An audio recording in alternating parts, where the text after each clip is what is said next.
है। बेटियों के लिए 2 शब्द लिखे हैं मधु की कलम ने, और आप बताइए कि क्या कुछ कहा है उन बेटियों के लिए। सारी बेटियां नहीं, कुछ बेटियां ऐसी होती हैं जो अपने मन की मर्जी से चलती हैं और अपने मम्मी पापा के सपनों को चूर चूर कर जाती हैं और उनको एक मुर्दे के समान कर देती हैं जीते जी, है ना दीदी, है ना। तो उनके माँ बाप जीते तो हैं पर समाज में बड़ी शर्म से जीते हैं। तो उन कुछ बेटियों को देख करके और बाकी सारी बेटियां अपने परिवार को संभल करके चलें, उनके लिए 2 शब्द लिखे हैं। बहुत मेहनत और बहुत ही दर्द है इसमें, बड़ा भावुक कर देने वाला है, क्योंकि जब बेटी कोई ऐसे घर छोड़ के जाती है और माँ बाप के दिल को तोड़ देती है। हर माँ बाप के सपने होते हैं कि मैं अपनी बेटी को डोली में बिठाऊंगा, है ना।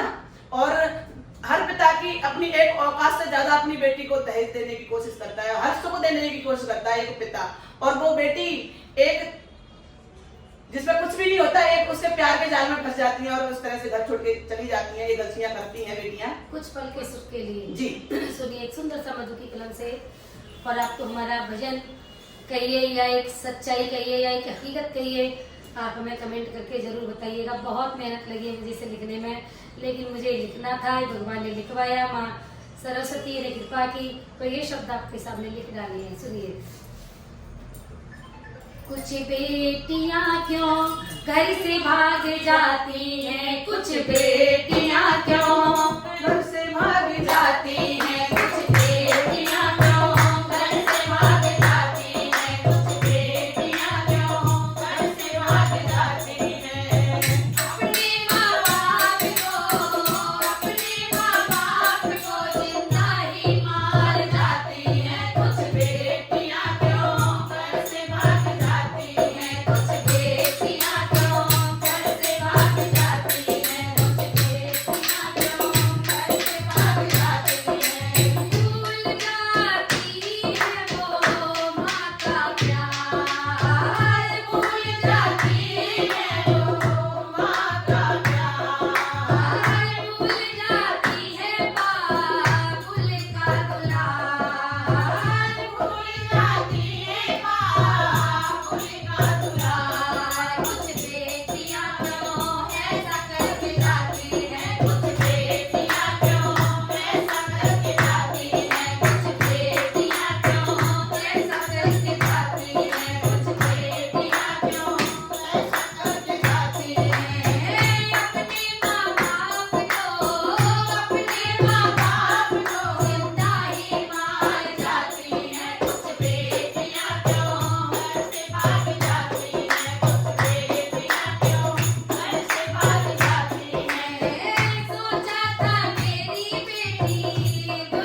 बहुत गलत है दीदी, ऐसा बेटियों को नहीं करना चाहिए। बिल्कुल जी, बेटी आंखें नम हो परिवार गई। की, पूरे परिवार की शान होती है बेटी।